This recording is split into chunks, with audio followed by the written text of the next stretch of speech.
so much motherfucking design on right now.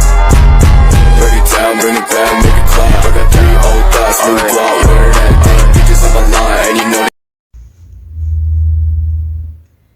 Assalamualaikum warahmatullahi wabarakatuh. Perkenalkan, nama saya Adindia Amalia Munisa dengan NIM 221221076 dari Prodi Bimbingan Konseling Islam kelas 2B. Di sini saya akan menyampaikan materi ulumul hadis mengenai takhrij al-hadis. Dalam pembahasan takhrij al-hadis ini terdapat beberapa pembahasan materi, yaitu mengenai pengertian takhrij al-hadis, metode takhrij al-hadis, kitab-kitab takhrij al-hadis, tujuan takhrij al-hadis, kemudian juga ada manfaat takhrij al-hadis. Saya juga akan membahas mengenai salah satu hadis yang berkaitan dengan BK beserta dengan implementasinya. Untuk materi yang pertama yaitu mengenai pengertian takhrij. Secara etimologi, takhrij berasal dari bahasa Arab kharaja yang berarti mengeluarkan. Yang dimaksud mengeluarkan yaitu mengeluarkan hadis dan periwayatannya dari isi kitab. Ahli hadis menyamakan kosakata akhraja dengan kata takhriju, baik itu yang diriwayatkan dari sanadnya atau tingkatan sesuai kebutuhannya jika diperlukan. Kemudian yang kedua ada metode takhrij al-hadis. Mengenai cara-cara mentakhrij hadis, Al-Mahdi dan Al-Tahan mengemukakan 5 metode takhrij yaitu sebagai berikut. Yang pertama, takhrij melalui periwayatan pertama. Takhrij dengan metode ini dapat dilakukan dengan terlebih dahulu mengetahui secara pasti siapa perawi pertama dalam sanad. Bila nama perawi pertama yang dicari telah ditemukan, kemudian yang dicari hadis yang diinginkan di antara hadis-hadis yang tertera di bawah nama perawi tersebut. Yang kedua, takhrij dengan tema. Pada takhrij ini, penelusurannya dalam hadis didasarkan pada topik, seperti bab al-sunnah dalam kamus. Hadis ini dikemukakan sebagai topik, baik berkenaan dengan petunjuk-petunjuk Rasulullah maupun berkaitan dengan nama. Kemudian yang ketiga, takhrij dengan awal matan. Dalam metode ini, penelusuran hadis dengan menggunakan pemulaan matan. Artinya, metode ini pentakhrij terlebih dahulu menghimpun lafaz pertama hadis berdasarkan huruf-huruf hijaiyah. Setelah pentakhrij mengetahui lafaz pertama, selanjutnya mencari lafaz dalam kitab-kitab. Takhrij seperti Bunya al-Islam ala khomsin, maka yang dicari dimulai dengan huruf ba yang bersambung dengan huruf nun, sesudahnya dan seterusnya sesuai urutan hurufnya. Di samping itu, metode ini memerlukan pengetahuan bahasa Arab, terutama dalam hal tasrif, disebabkan karena kitab disusun berdasarkan urutan hijaiyah dan dimulai dari fi'il madhi, mudhari, isim fi'il, isim maf'ul, dan seterusnya.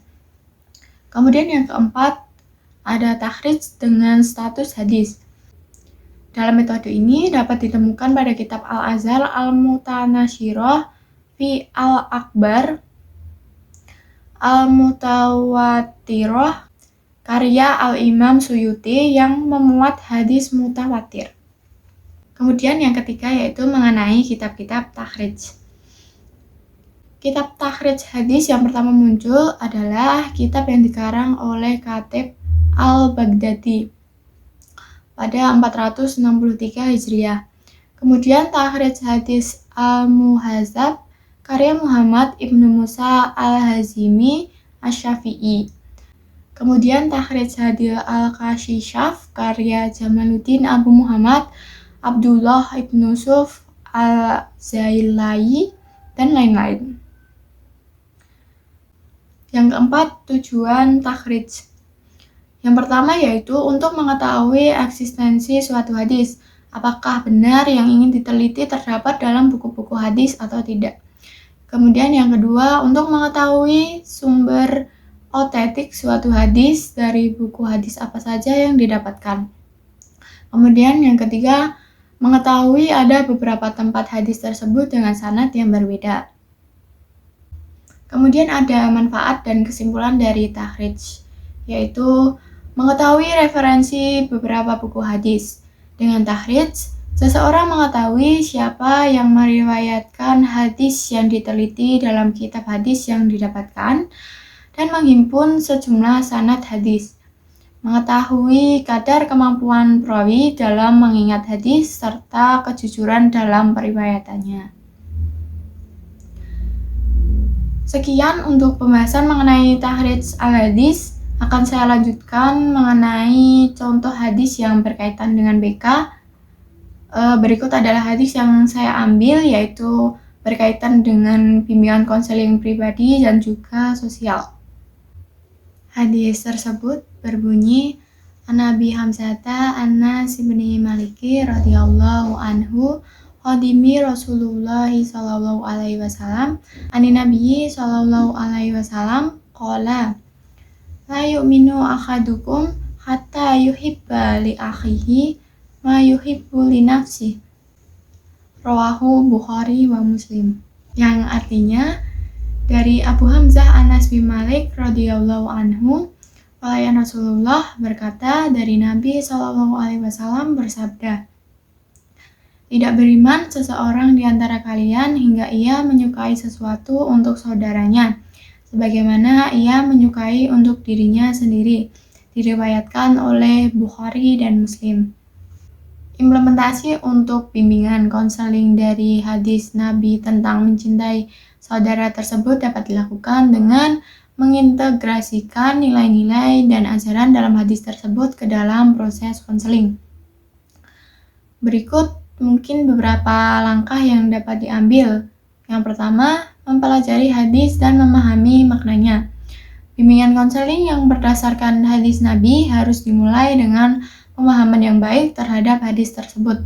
Konselor perlu mempelajari hadis secara menyeluruh, meneliti konteksnya, dan memahami pesan yang ingin disampaikan oleh Nabi. Kemudian yang kedua, menciptakan lingkungan yang penuh kasih sayang. Konselor perlu menciptakan lingkungan konseling yang ramah, aman, dan penuh kasih sayang. Hal ini mencakup pendekatan yang empatik, mendengarkan dengan seksama, menghormati, menghargai klien, serta menunjukkan rasa peduli terhadap kesejahteraan mereka. Yang ketiga, membantu klien untuk mengembangkan cinta dan kasih sayang terhadap sesama. Konselor dapat menggunakan hadis tentang mencintai saudara untuk menginspirasi dan membantu klien dalam mengembangkan rasa cinta dan kasih sayang terhadap orang lain. Ini dapat melibatkan refleksi diri, identifikasi hambatan yang mungkin menghalangi rasa cinta, dan mengajarkan keterampilan sosial untuk membangun hubungan yang lebih baik. Kemudian yang keempat ada memperkuat persaudaraan dalam masyarakat. Konselor dapat mengarahkan klien untuk terlibat dalam kegiatan sosial atau relawan yang mempromosikan persaudaraan dan solidaritas dalam masyarakat. Ini dapat meliputi aksi sukarela, kegiatan amal, atau kegiatan lain yang memungkinkan klien untuk berkontribusi secara positif kepada sesama. Yang kelima, menggunakan teladan Nabi Muhammad SAW. Sebagai contoh teladan terbaik dalam mencintai saudara, konselor dapat menggunakan kehidupan dan perilaku Nabi Muhammad sebagai sumber inspirasi. Cerita dan kisah tentang beliau dapat digunakan untuk memperkuat pesan-pesan positif dalam proses konseling. Kemudian yang keenam, menggali nilai-nilai kebajikan dalam Islam. Selain mencintai saudara, Islam juga mendorong umatnya untuk mengembangkan kebajikan lainnya, seperti kejujuran, toleransi, dan belas kasihan. Konselor juga dapat mengintegrasikan nilai-nilai ini ke dalam proses konseling, membantu klien memahami pentingnya mempraktekkan nilai-nilai ini dalam kehidupan sehari-hari. Kemudian yang ketujuh, mendorong penerapan ajaran Islam dalam kehidupan sehari-hari. Bimbingan konseling yang efektif tidak hanya berfokus pada pemahaman konsep, tetapi juga penerapan konsep-konsep tersebut dalam kehidupan sehari-hari klien. Konselor juga dapat membantu klien untuk merencanakan tindakan konkret yang mendorong cinta dan kasih sayang terhadap saudara-saudaranya. Kemudian yang terakhir, memberikan dukungan dan tindak lanjut. Setelah selesai konseling, konselor dapat memberikan dukungan dan tindak lanjut kepada klien. Ini dapat meliputi pengiriman materi atau sumber daya tambahan yang relevan dengan isu yang dibahas dalam sesi konseling, serta memberikan motivasi dan dorongan untuk menerapkan ajaran hadis dalam kehidupan sehari-hari.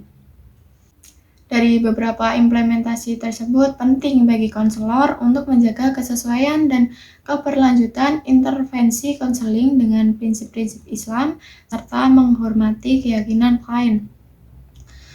Dengan menggabungkan nilai-nilai dan ajaran dalam hadis tentang mencintai saudara ini, bimbingan konseling dapat memberikan panduan dan bantuan bagi klien dalam memperkuat hubungan sosial dan menciptakan lingkungan yang harmonis dan penuh kasih sayang. Mungkin itu saja yang dapat saya sampaikan, kurang lebihnya mohon maaf. Billahi taufiq wal hidayah. Wassalamualaikum warahmatullahi wabarakatuh. Bring it down, make it clap. I got